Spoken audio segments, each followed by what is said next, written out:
Once there was a king who was trying to decide which of his 3 sons to succeed him.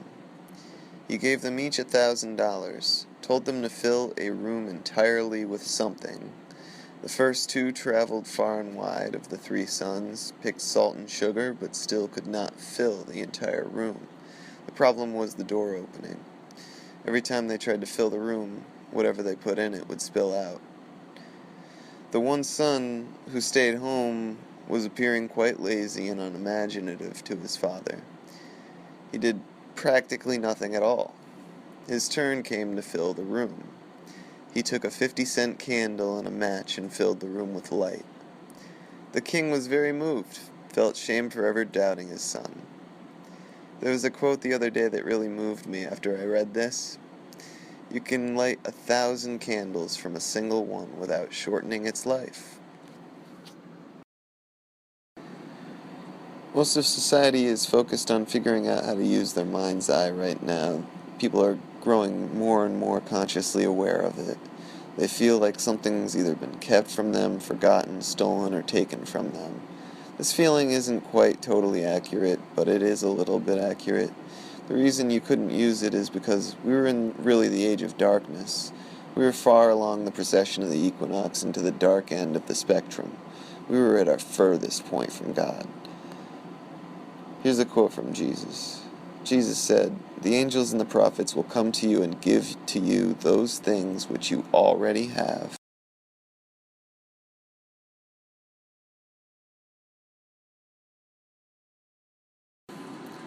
Alright, so my interpretation on this hieroglyphic's a little different than most persons. They think it's for the dead body, but I think it's for the sleeping individual.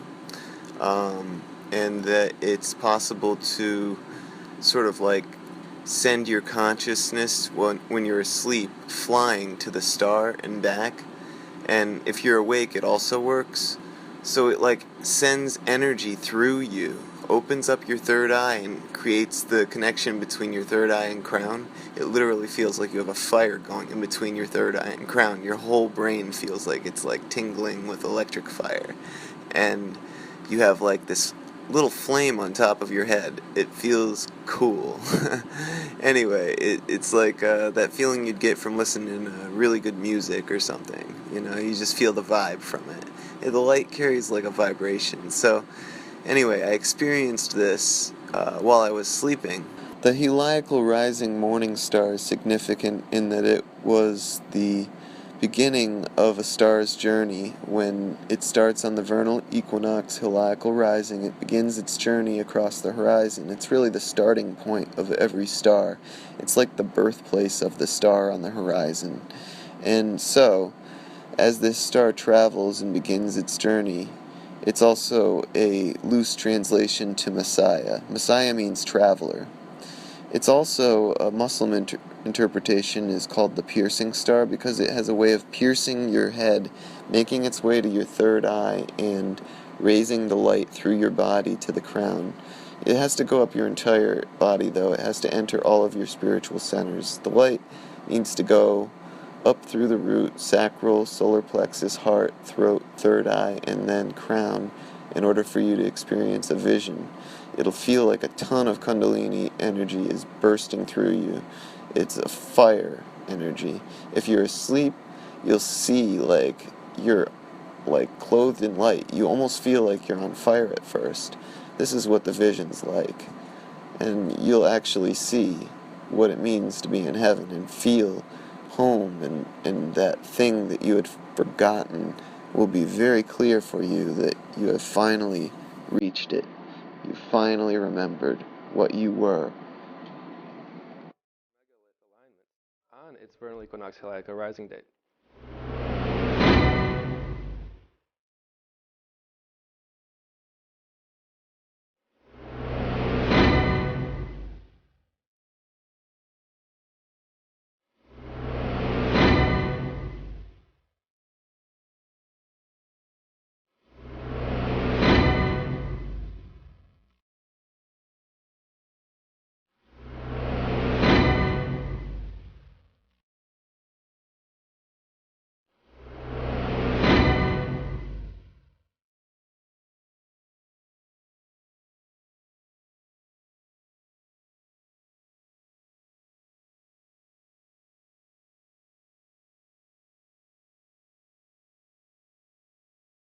So that given, finding out that that is the meaning of those In ancient Egypt, the word for star actually was synonymous with the word for door and gateway, meaning that they were essentially the same thing. So, according to the information that I researched along the lines of Osiris and the stars and gateways and, stargates, space-time doors and whatnot, I actually was working backwards because I had experienced a vision where this vernal equinox helical rising star rose with the sun, and the light actually filled up all of my energy centers, starting from the root chakra. The light walked up my body, entered my heart, and then went through and sort of like pierced my head, and the light actually activated my mind's eye and sent energy right straight through the top of my head. And I'll tell you what, there is no mistaking enlightenment when you experience it. There's two ways to experience it that I've experienced. I've had this vision twice. Well, actually, once awake, once in a dream. In your dream, you might have a vision of heaven. You might see light beings. You'll be clothed in light in your dream. It's like the light shines on you, and in your dream state, in your unconscious, it clothes you with light.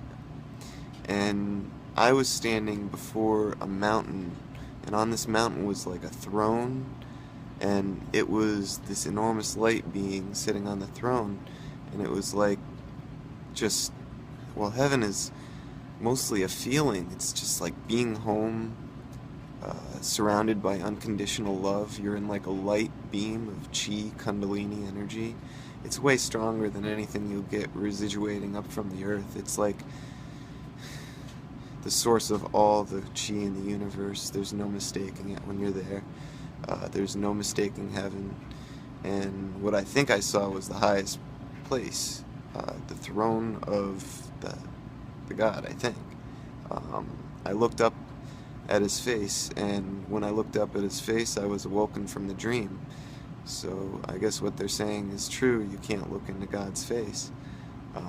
However, I did get to see into the throne. I saw him like the outline of a very bright, transcendent light being. Just the exact same description that I'm about to show you. Edgar Cayce saw a similar vision, although he saw me solving the vision backwards. It's hilarious, but he actually predicted me waking up from the dream, visualizing that it was the light that entered my chakras, or energy centers, which, by the way, if you don't believe in chakras, I can prove it to you in like 30 seconds with a tuning fork. You ever hear of Himalayan singing bowls? Himalayan singing bowls are these like frequency emitting bowls that you rub with like a wooden mallet, and when you rub them in the appropriate fashion, it makes like a sound. I'll include some clips at the end or something so you can meditate on everything I told you, because it is a lot to hear. And essentially I'm going to be telling you that, number one, you don't know all the secrets to the human body. Number two, I was shown a vision by God, or a light being, that pretty much laid out for me how to, communicate with the spirit world and the heavens, essentially. How to move your spirit body when it connects with the beam of light that comes from the helical rising morning star with the sun. Morning star is not the devil. It's actually a star starting out on its journey when the vernal equinox, helical rising. Like I put also a clip of the Egyptians marking their vernal equinox, helical rising stars, so that they would know when their traveling star would come, so that they could experience this vision.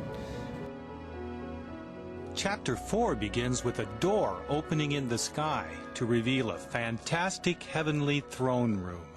John says that immediately he was in spirit, meaning that he had altered his consciousness, allowing him to be instantly present in the throne room.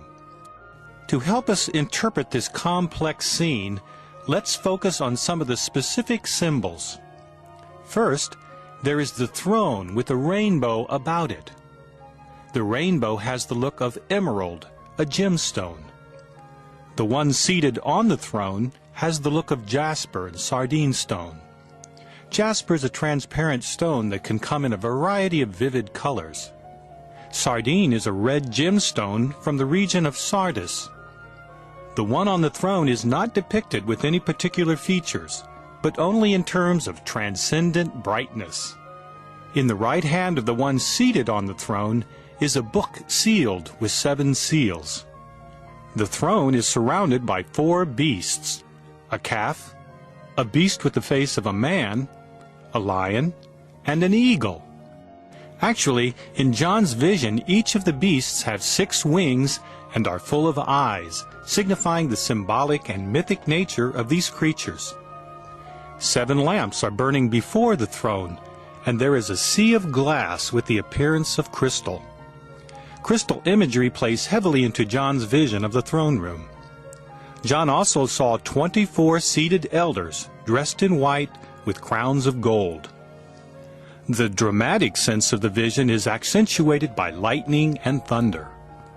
The beasts and elders worship and are submissive to the one on the throne. Edgar Cayce's interpretation of this amazing spectacle is that it represents the anatomy and physiology of our bodies during mystical states such as John was experiencing.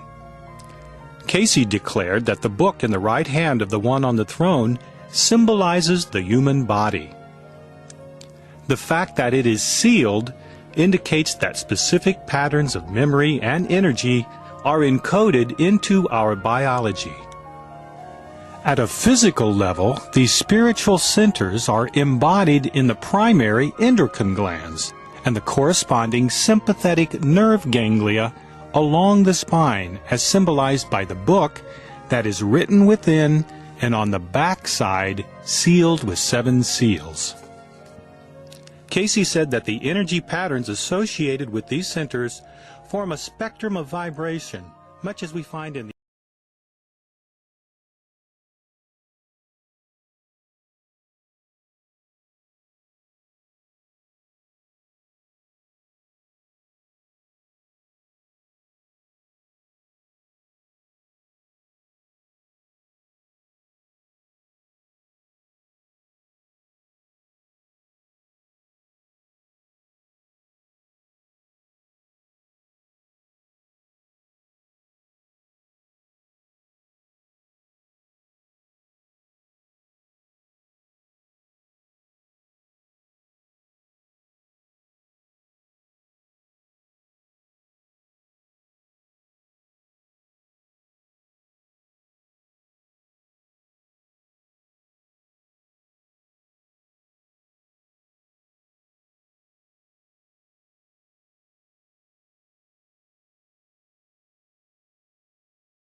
and an equilateral triangle,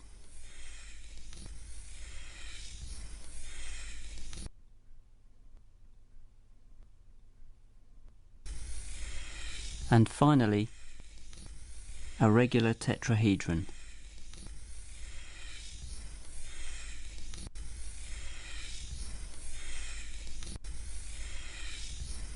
Our magical blackboard enables us to draw in space. How can we keep this up in 4 dimensions? Observe that the segment, the triangle and the tetrahedron have 2, 3 and 4 vertices respectively. Therefore, we can try to continue with 5 vertices. Let's go then. For the segment, the triangle or the tetrahedron, an edge connects each pair of vertices. So we have to connect the 5 vertices in pairs. We count 1 edge, 2, 3, 4, 5, 6, 7, 8, 9, and 10 edges. In the tetrahedron, there is a triangular face for each triple of vertices. we proceed in the same way, which gives us 2, 3, 10 faces. But if we keep going, by analogy, we have to add a tetrahedral face for each 4-tuple of vertices. There are 5 of them. That's it.